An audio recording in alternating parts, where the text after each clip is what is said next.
Saudara Direktorat Tindak Pidana Siber Barreskrim Polri tengah memburu pemilik akun Twitter @koprofiljati yang diduga menghina Ibu Iriana Joko Widodo. Polisi kini sedang menyelidiki identitas pemilik akun tersebut. Polisi menyebut sudah menemukan unsur pidana dari unggahan @koprofiljati di Twitter tersebut. Akun ini saudara sempat membuat tweetan yang menyertakan foto Ibu Iriana Joko Widodo dan juga istri Presiden Korea Selatan, Madam Kim, dengan keterangan foto yang diduga menghina Ibu Iriana.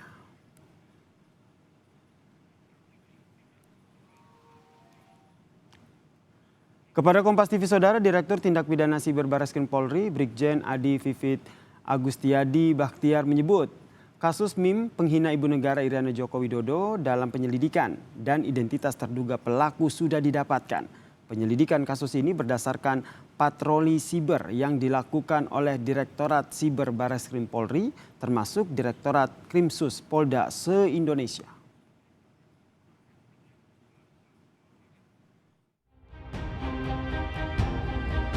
Ramai di media sosial Twitter, unggahan foto Ibu Negara Iriana Jokowi bersama Madam Kim. Adalah pemilik akun @koprofiljati yang jadi pemicunya. Sebab ia mengunggah foto Ibu Negara Iriana Jokowi bersama Madam Kim dan menulis keterangan foto dengan kalimat yang dinilai tak etis. Unggahannya sempat memancing reaksi putra sulung Presiden yang juga Wali Kota Solo, Gibran Rakabuming Raka. Lewat akun Twitternya, Gibran Rakabuming Raka sempat membalas akun @koprofiljati yang diduga memperolok foto Ibu Negara dengan menuliskan salah paham. Namun, belakangan, Gibran menyatakan tidak akan membawa unggahan tidak etis terhadap Ibu Iriana itu ke ranah hukum. Mau melaporkan ke polisi? Orang aku sehat gawean ya.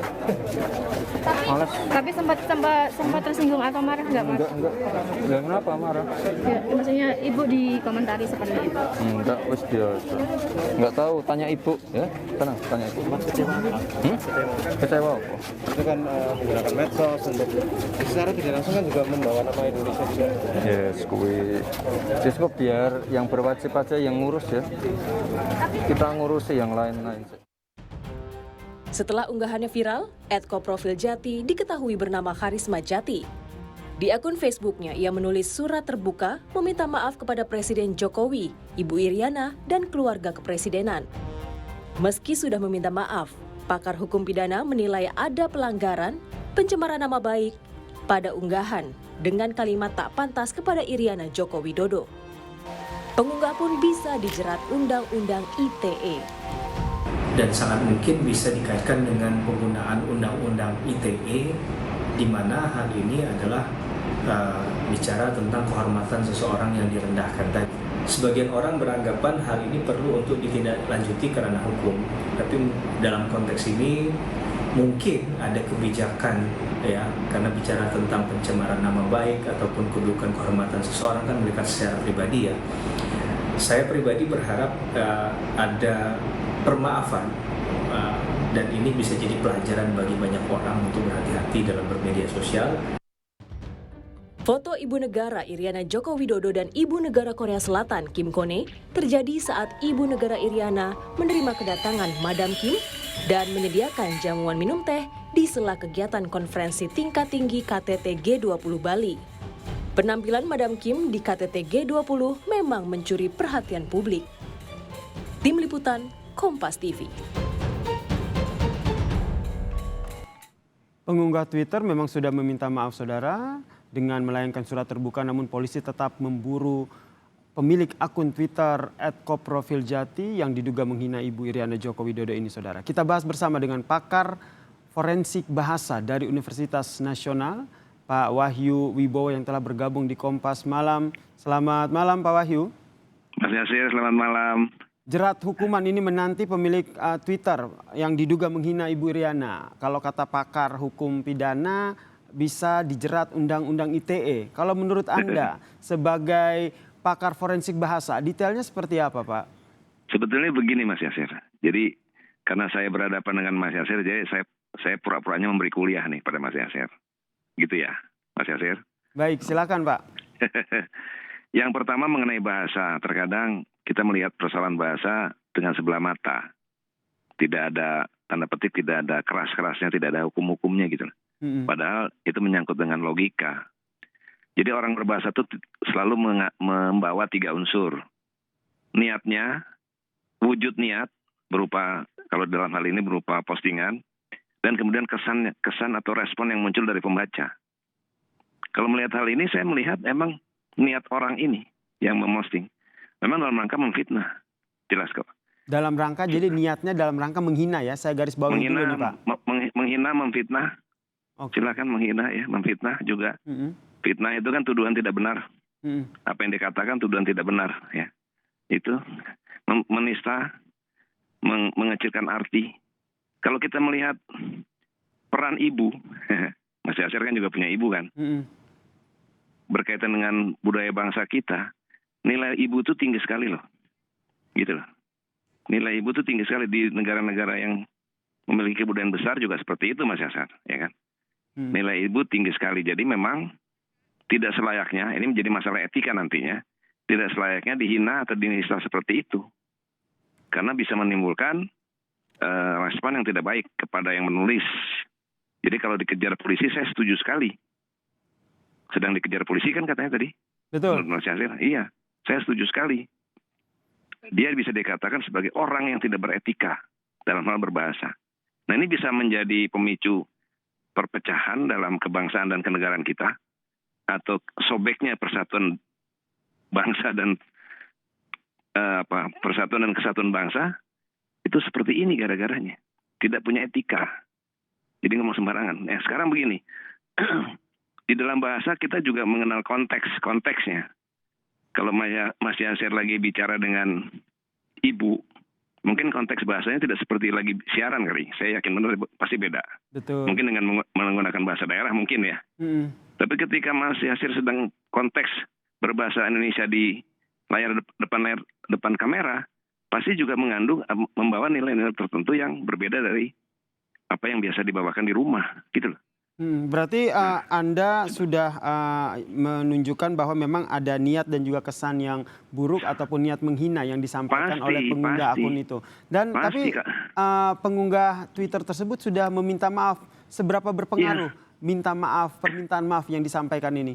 Kalau saya pribadi sebagai forensik bahasa berkaitan, karena forensik bahasa berkaitan dengan hukum kan, sebaiknya memang tidak ada maaf dalam seperti itu, karena mudah sekali minta maaf nanti tuh.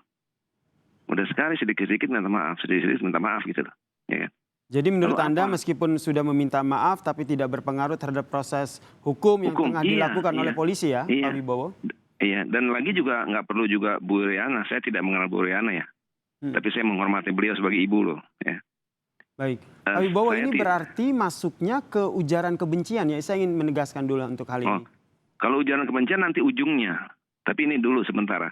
Bu Iriana dengan pengunggah, ya bisa saja. Nanti kalau ujaran kebencian bisa muncul antar suku tuh, saya dengan Mas, kan beda suku kita, bisa ke sana nanti larinya jangan, nggak usah dulu, gitu. Ini soal etika aja, ya. Bahwa kebebasan kita berbatas dengan kebebasan orang lain itu etika namanya. Ya. Jadi saya boleh ngomong macam-macam tapi jangan. Berarti Pak Wibowo.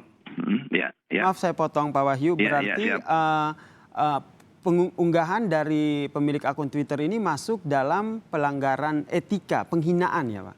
Lebih fokus penghinaan. Ke situ ya? Iya. Baik.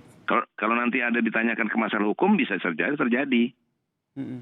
Hukum kita kalau tidak saya salah, kalau saya tidak salah, mengatakan harus Ibu Iriana sendiri yang lapor. Tapi saya pikir tidak usah, polisi juga bisa kok. Nah terkait hal ini, kasus seperti ini apakah perlu adanya delik aduan atau harus ada pelapornya begitu? Itu dia. Sebaiknya memang kalau, kan kita punya cybercrime.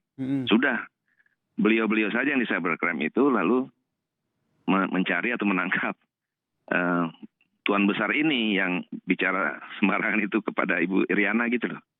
Memang dikatakan oleh Mas Gibran atau keluarga yang lain, sudah biarkan saja ibu biasa seperti itu. Saya kok tidak tahu, tidak nerima ya. Karena ibu yang dia ini masalah ibu loh, ada nilai-nilai tertentu. Sementara ibu, siapa tadi sebelahnya Bu Iriana? Ibu negara siapa itu? Ibu negara dari Korea Selatan.